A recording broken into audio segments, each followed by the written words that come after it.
दलित movement में अगर हम देखते हैं ऐसा भी फ्लो आ रहा है। 18 साल का बालक, नीला पट्टा, मूछे मूछे मूछे, कोई दिक्कत नहीं, गड़बड़ है। मेरी इच्छा थी कि अगर मुझे मौका मिल गया और वो मुझे जूती काटने वाला वो इंस्ट्रूमेंट दिखाई देंगे ना, लोहे वाला, मैं उसको रखवाना चाहता हूँ और बाकायदा शीशे के अंदर, और अगर पैसे ज्यादा हुए तो सोने से मरवा दूंगा कि यह हमारा रोजगार का एक साधन था। और आपने हमको दिया था गंदगी उठाने के लिए, आपने कहा था कि मरे हुए जानवरों को उठाओ, ये हम थे, हमने उसको व्यापार बना दिया।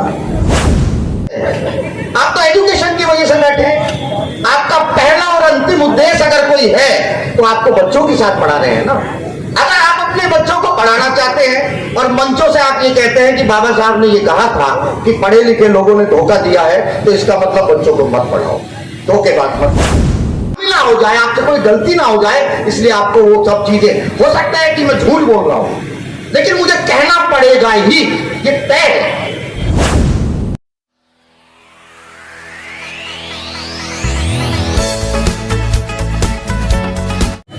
लेकिन आपके जीवन में सारा परिवर्तन राजनीतिक आंदोलन से ही आया हो, ऐसा मेरा मानना है। ऐसा मेरा मानना नहीं है। ये जो पीढ़ी यहां बैठी है और जो आगे आने वाले 20 साल तक भी लोग बैठे हैं, बाबा साहब ने सिर्फ एक ही बात कही कि ये तमाम आंदोलन चलते रहेंगे। सामाजिक आंदोलन दलितों का देखिए कहां तक है। 1832 का दलित, जो बाबा साहब ने अपने लिटरेचर में कहा है कि 1832 का दलित अहमदनगर जिले की एक चिट्ठी जाती है अंग्रेजों के पास और वो चिट्ठी लिखती है, लोग कहते हैं कि हमको अंग्रेजी शिक्षा दी जाए। 1832 का दलित, 1832 में तो हिंदी भी नहीं आती थी, संस्कृत की तो बात छोड़ो, अंग्रेजी की बात छोड़ो, लेकिन 1832 का दलित अगर ये अंग्रेजों से मांग कर रहा है कि हमको अंग्रेजी शिक्षा दी जाए, तो उसका आंदोलन कितना चरम के ऊपर होगा, ये आप सोचिए। बाबा साहब ने ये कहा, ठीक है, बहुत सारी चीजें निकलती हैं। मैं तो बल्कि भूषण जी जब कह रहे थे 56 में कि बाबा साहब ने आगरे में कहा, मैं थोड़ा डर गया था। देवेंद्र जी से मेरी बात हो रही कि अक्सर लोग कहते हैं कि दलित समाज को अगर धोखा दिया है तो पढ़े लिखे ने धोखा दिया है। वो नेताओं की भाषा है। अगर आप यहां बैठे हैं तो नेतागर्दी की वजह से थोड़े ही बैठे हैं, आप तो एजुकेशन की वजह से बैठे हैं। आपका पहला और अंतिम उद्देश्य अगर कोई है तो आपको बच्चों के साथ पढ़ा रहे हैं ना। अगर आप अपने बच्चों को पढ़ाना चाहते हैं और मंचों से आप ये कहते हैं कि बाबा साहब ने ये कहा था कि पढ़े लिखे लोगों ने धोखा दिया है, तो इसका मतलब बच्चों को मत पढ़ाओ, धोखेबाज मत पढ़ाओ। देखिए, पॉलिटिकल लोगों की एक भाषा है। पॉलिटिकल लोग अपने तरीके से, मैं उसके ऊपर सवाल नहीं उठा रहा हूं। पॉलिटिकल मेरे क्या विचार हो सकते हैं, ये पॉलिटिकल विचार मैं कहीं ना कहीं जो भी संचार के माध्यम है उनके सामने रखता हूं। वो वहां की भाषा है, वहां वही भाषा रहेगी। क्योंकि आप सतीश पलकर के नहीं बोलते, वहां एक समाज को रिप्रेजेंट करते हैं और वहां समाज नीचे ना चला जाए, उससे आपसे कोई खामी ना हो जाए, आपसे कोई गलती ना हो जाए, इसलिए आपको वो सब चीजें, हो सकता है कि मैं झूठ बोल रहा हूं लेकिन मुझे कहना पड़ेगा ही, ये तय है। ये इसलिए मैं ये बात कह रहा हूं सर कि देखिए, पॉलिटिकल लोगों ने गलती की, फ्रस्ट्रेट वो है, सामाजिक लोग तो फ्रस्ट्रेट नहीं है। अगर 1000 साल का दलित मूवमेंट बिना भूख के, बिना रोटी के, बिना संसाधनों के, विपरीत विचारधाराओं, विपरीत परिस्थितियों के, अगर आप यहां बैठे हैं तो ये सोचो कि कितना आशावादी आंदोलन है। नेताओं का फ्रस्ट्रेशन हम नहीं झेलेंगे, नहीं झेलेंगे। नेता ने जो गलती की है, नेता अपना मंथन करे, अपना विचार करे, चाहे वो गली का नेता हो, चाहे वो पार्लियामेंट का नेता हो या विधानसभा का नेता हो, ये खुद मंथन करे। गलती उसकी है, पॉलिटिकल फ्रस्ट्रेशन उसका है, मेरा नहीं है। मैं तो सामाजिक आंदोलन का व्यक्ति हूं ना, हम तो सामाजिक आंदोलन के व्यक्ति है ना। हम तो बच्चों को एजुकेशन दिलाएंगे। और कौन कहता है कि संविधान चेंज हो जाएगा? संविधान चेंज नहीं हो सकता। जब तक भारत में लोकतांत्रिक व्यवस्था जिंदा है, दुनिया में कोई व्यक्ति ऐसा पैदा नहीं हुआ कि जो भारत के संविधान को बदल दे। और अभी दलित माओ की कौन इतनी सूनी नहीं है, बड़ी उपजाऊ है, वो बड़ी उपजाऊ है। वह कोई ना कोई बाबा साहब, कोई ना कोई मान्यवर काशीराम, कोई ना कोई एक अलग विचारों के लोग पल रहे होंगे, भूख में पल रहे होंगे, लेकिन पल जरूर रहे हैं, ये तय है। और 4 बार की सत्ता पाया हुआ दलित सत्ता से दूर हो नहीं सकता, ये मैं कह सकता हूं, 100% कह सकता हूं। 4 बार की सत्ता पाया हुआ दलित सत्ता से दूर हो नहीं सकता, किसी के पीछे नहीं जाएगा। नेता तो वो खुद पैदा ही करेगा, नेता पैदा ही करेगा, और नेता घर में पैदा नहीं होते। दलितों में विरासत की पॉलिटिक्स नहीं होती है। कैसे? ये बात इसलिए बता रहा हूं कि मैंने जो संपूर्ण दलित मूवमेंट के जो पॉलिटिकल मूवमेंट भी देखा है, बाबा साहब के परिवार का कोई भी व्यक्ति, बाबा साहब से बड़ा तो कोई नहीं हो सकता ना, लेकिन जब हमने बाबा साहब के परिवार को और बाबा साहब के खून को हमने कह दिया कि अगर हमारी लीडरशिप चाहते हो तो सड़क का रास्ता है, तो फिर तुम्हारे परिवार से नेता कैसे पैदा हो सकते हैं? जगजीवन राम जी के परिवार से। देखिए, नेता का मतलब मैं ये नहीं कह रहा कि विधायक बन जाए या एमपी बन जाए। नेता का मतलब है कि जिसको लोग मानते हो, जिसको कहते हो कि ये मेरा नेता है, नेता वो होता है। विधायक एमपी की बात नहीं कर रहा हूं। तो इसलिए सड़क खाली है और काम की बात करते हो, आर्थिक आंदोलन की बात करते हो। ये मैं कहता भी हूं कि जब तक इस देश के चौराहे जिंदे हैं, काम हमको मिलता रहेगा। खड़े होकर के काम करेंगे। हमारे खून में गद्दारी नहीं है। हमारे समाज की औरतें बड़ी दोपहरी में खड़ी होकर के 300 रुपए की मजदूरी करती है, किसी पेड़ के नीचे बैठ करके 500 रुपए की भीख नहीं मांगती। हम काम करने वाले लोग हैं, इसलिए हमको कोई मिटा नहीं सकता, हमको मिटा नहीं सकता, किसी भी सूरत में नहीं मिटाएगा। और देखिए गलती हुई है, ये तय है, और गलती होना बड़ी बात नहीं है। गलती को गलती मान लेना ये बड़ी बात है। अगर हमने गलती पता कर ली, और क्या कर रहे हो भाई, क्या हो रहा है ये सब? देखिए, पॉलिटिकल लोगों ने यूज कर लिया, पॉलिटिकल लोगों ने यूज कर लिया। 5-5 लाख रुपए लगा करके एक कार्यक्रम कर रहे हैं। गाली किसको दे रहे भाई? अरे आपके कार्यक्रम में तो जिसको आप गाली दे रहे हैं वो तो आपके कार्यक्रम में बैठा ही नहीं। अब ब्राह्मणवाद को पोषने की जरूरत थोड़ी है, ठाकुर बढ़िया करने की जरूरत कहां है भाई? अरे अपने सोल्यूशन की बात करो, आप रास्ते की बात करो, सिर्फ समस्याओं की बात मत करो, और सिर्फ ये बताने की बात मत करो कि बाबा साहब ने ये कहा था, बाबा साहब ने ये किया था। ये बताओ कि आपने क्या किया, आप क्या कर सकते हैं, समस्या का हल क्या है। ये सवाल को आप कब तक सवाल बांटते रहोगे भाई लोगों को? अरे जाकर उन लोगों से पूछे जाकर के जिन्होंने ये कहा था कि बाबा साहब ने कहा था कि ये कारवां जहां तक लेकर के आया हूं इसको छोड़ मत देना, अगर तुम्हारे बस की नहीं है तो छोड़ के भाग जाओ। अरे किसने लिखवा लिया आपसे? और आपको लगता है कि सतीश प्रकाश को ये गलती हो जाए कि अगर सतीश प्रकाश नहीं होगा या कार्यक्रम में नहीं आएगा या उसकी पत्नी बीमार हो जाएगी तो कार्यक्रम नहीं होगा? कार्यक्रम तो 100% होगा। बाबा साहब के नहीं आएंगे तो 100%। इसलिए मैं ये कहता हूं कि आशावादी आंदोलन, एक लाइन और कहूंगा, ज्यादा बातें नहीं कहूंगा, कि देखिए कि जब आपको ये बात मालूम थी, आपने उसको इंप्लीमेंट क्यों नहीं किया? कि सामाजिकता की कच्ची सड़क पर राजनीति की तेज गाड़ी चल नहीं सकती, जो चलाएगा एक्सीडेंट होगा, 100% होगा। और सत्ता जो है ना, सत्ता रोज नहीं मिलती, सत्ता भोगने की चीज है, सत्ता कोई बांटने की चीज नहीं है। जो लोग गलतफहमी कर रहे हैं, अरे सत्ता ऐसे थोड़ा ही मिल जाती है। अब सब लोग घूम रहे हैं झाड़ू लेकर के, फिर पाएंगे सत्ता, लेकिन सत्ता का पाने से ज्यादा मेरे नजरिए से सत्ता का उपभोग करना चाहिए। और 5 साल की सत्ता जिसको मिल जाए, परिवर्तन देखो ना, उन्होंने यूज कर लिया। 1925 का बना हुआ संगठन, मैं किसी के ऊपर खामी नहीं उठा, देखिए मैं खामियां नहीं उठाऊंगा, बिल्कुल नहीं उठाऊंगा, उनकी अच्छाइयां होंगी, उनकी बात करेंगे। मेरा कहना यह है कि देखिए, दलितों का सांस्कृतिक आंदोलन भी धीमे धीमे आगे बढ़ रहा है, उसके बच्चों के अंदर ऊर्जा है, वो नीला पटका डाल करके घूमना चाहता है, वो जय भीम हर चौराहे पे करना चाहता है, वो भीम के गाने सुनना चाहता है, वो भीम के गाने गाना चाहता है, वो भीम वंदना करना चाहता है, वो हर जगह बात करना चाहता है। जिन लोगों के पास ऐसा आंदोलन हो तो भाई उनसे जाकर के पूछो। अरे लोग वोट दे रहे हैं ना आपको, कौन कह रहा? ये हमको मालूम है। बीजेपी ने 2014 में बड़ी चालाकी के साथ कहा कि 5% आ गया, 5%, दलित 5%, हम सोच रहे थे देखो कितना बेवकूफ बना रहे। फिर 19 में आ गया कि 10 हो गया, 10 हो गया, 10 हो गया।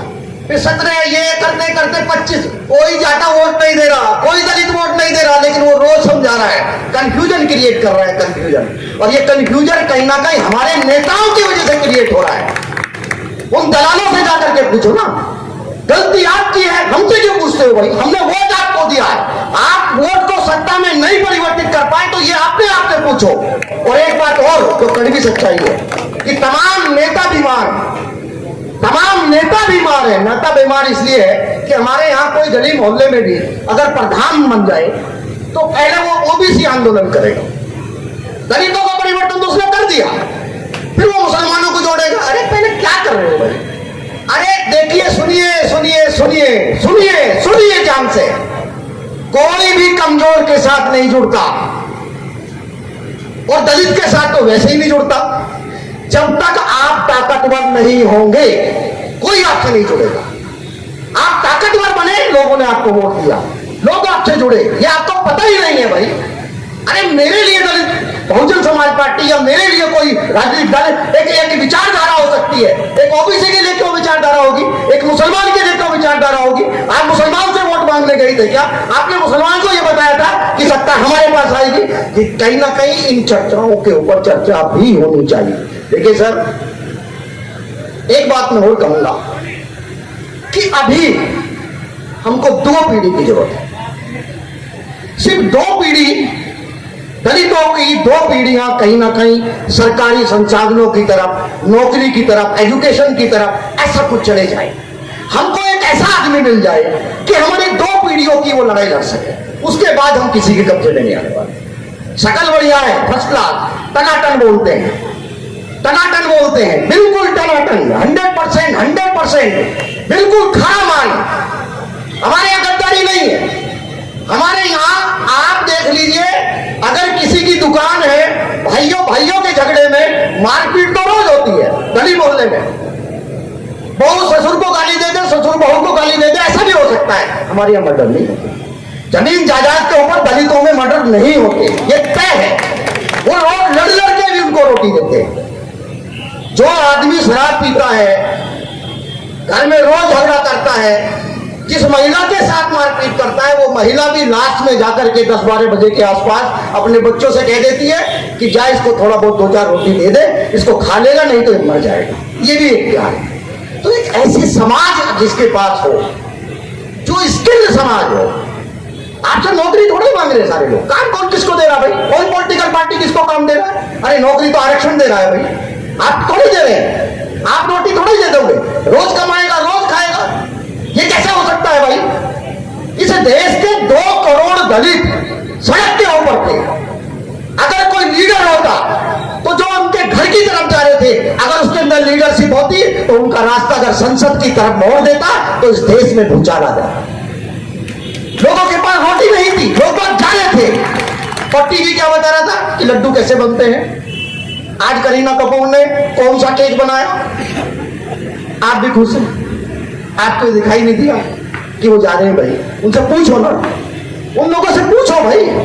ये मैं इसलिए कह रहा हूं कि नंबर किसी का भी आ सकता है। ये गलतफहमी सतीश को नहीं होनी चाहिए कि आज वो नौकरी में है और कल वो वही नौकरी में रहेगा, या आज उसको जो अच्छा खाना मिल रहा है कल भी उसको अच्छा खाना मिलेगा। मेरे हिसाब से दर्द रहना चाहिए। देखिए, मानवता रहनी चाहिए। अगर आप भगवान बुद्ध के अनुयायी हैं, और मैं आपसे ही पूछता हूं भाई कि दुनिया का सबसे बड़ा धर्म अगर आपके पास है और मानवता आपके पास है, तो मानवता का पाठ आप कहीं और जगह नहीं सीखेंगे। अरे आपके पास है ना। और एक बात और देखिए, पूरे होशो हवास में एक बात हम कह रहा हूं कि तीसरी आजादी की लड़ाई, जो एक सामाजिक आंदोलन भी है, जो एक आर्थिक आंदोलन भी है, जो एक सांस्कृतिक आंदोलन भी है, राजनीतिक नहीं है। तीसरी आंदोलन की लड़ाई, तीसरी आजादी की लड़ाई इस देश में शुरुआत हो चुकी। और जाओ अपने घरों की दीवारों पे लिखो तीसरी आजादी। घोषित गांव, तीसरी आजादी घोषित घर, तीसरी आजादी घोषित वार्ड, तीसरी आजादी घोषित कहीं ना कहीं शहर, एक छोटा छोटा कागज पे अपने घरों के अंदर टांग दो। तीसरी आजादी सामाजिक आजादी, ये लड़ाई लड़ते रहेंगे। तीसरी आजादी इसलिए है कि 1857 की लड़ाई इस देश में आजादी की पहली लड़ाई मानी जाती है। दूसरी आजादी की लड़ाई में देश आजाद होता है। कहीं ना कहीं अंग्रेजों की गुलामी से कहीं ना कहीं गुलामी का दायरा किसी और की तरफ जाता है, लेकिन दलितों की सामाजिक आजादी की लड़ाई अभी जिंदा है।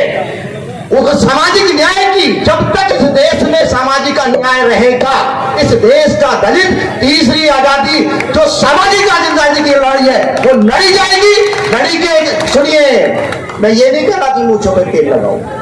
देखो एक बात और ध्यान रखो, मैं किसी की बुराई नहीं करता, मैं किसी के ऊपर, चाहे वो बीजेपी का लीडर हो, चाहे वो कांग्रेस का लीडर हो, चाहे किसी और पार्टी में हो, हमारा आदमी, हम उसका सम्मान करते हैं। लेकिन आपको यह भी ध्यान रखना पड़ेगा कि कहीं ऐसा ना हो रहा कि आपका 18 साल का जो बच्चा है,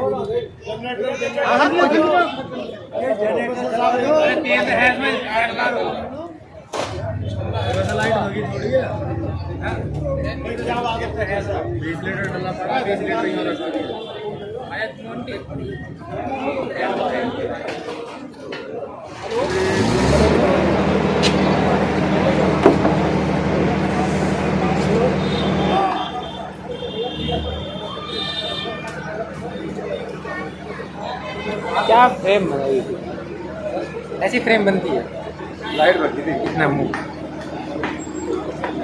वो हो जाएगा अपने से। अच्छा तुम इसको स्टेट में उठा के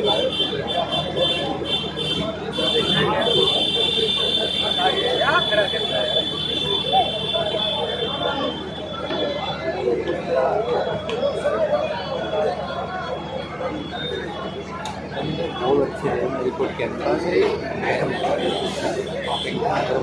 चलो भाई चलाओ।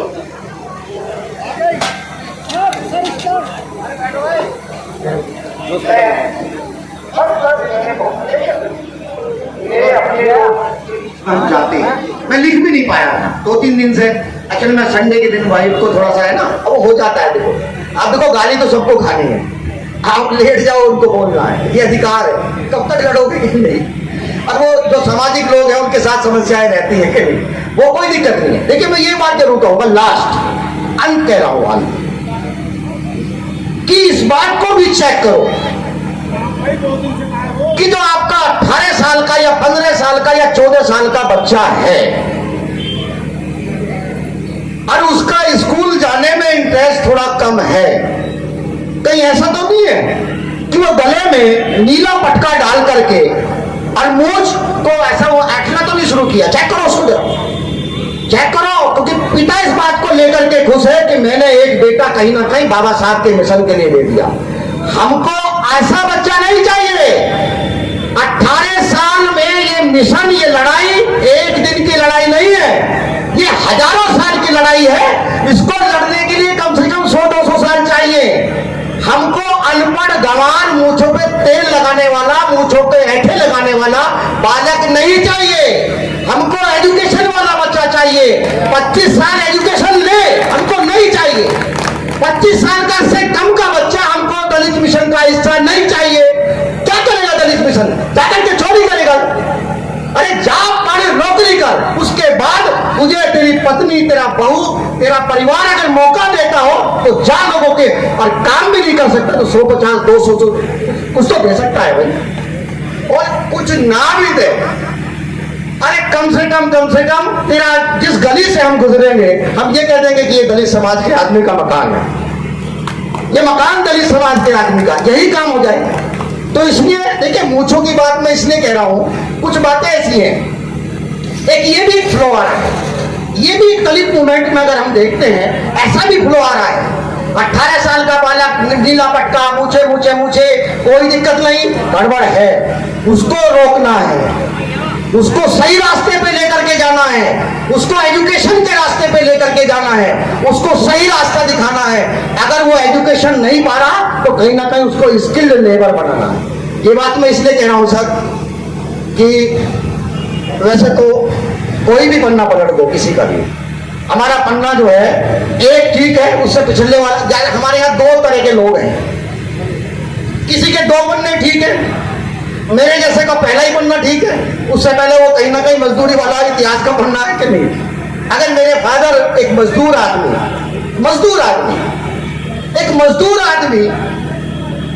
जो मजदूरी कर रहा है और वो अपने बच्चों को पढ़ा करके, ये उसकी उम्मीद है। गांव में देखिए, मैं दो तरह की चीजें देखता हूं। एक बात मैं और कह दूं, मैं किसी के ऊपर आक्षेप नहीं लगा रहा, कि वो पॉपुलेशन दलितों की जो शहर की तरफ आई, आमतौर पे दुनिया का तमाम रिसर्च और तमाम जो शोधन है वो ये कहता है कि जो पॉपुलेशन गांव से शहर की तरफ जा रही है, उस पॉपुलेशन का आर्थिक विकास, सामाजिक विकास और कहीं ना कहीं एजुकेशन का विकास ज्यादा होता है।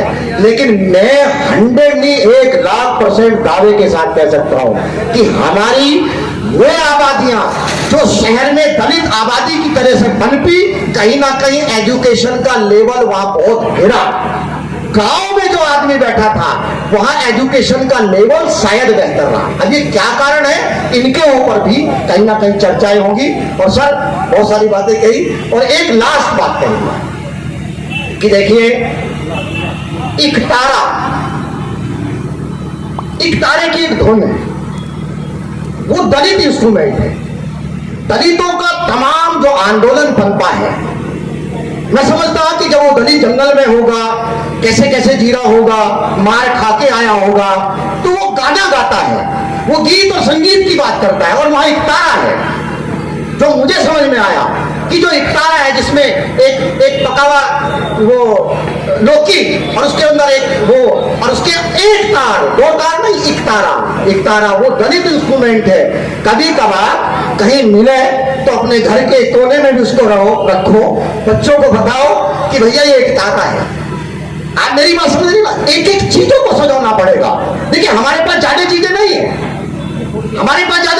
है, और मैं तो ये भी कहता हूं, मेरी इच्छा थी कि अगर मुझे मौका मिल गया और वो मुझे जूती काटने वाला वो इंस्ट्रूमेंट दिखाई दे गया ना, लोहे वाला, मैं उसको रखवाना चाहता हूं, और बाकायदा शीशे के अंदर, और अगर पैसे ज्यादा हुए तो सोने से मरवा दूंगा कि यह हमारा रोजगार का एक साधन था। और आपने हमको दिया था गंदगी उठाने के लिए, आपने कहा था कि मरे हुए जानवरों को उठाओ, ये हम थे, हमने उसको व्यापार बना दिया।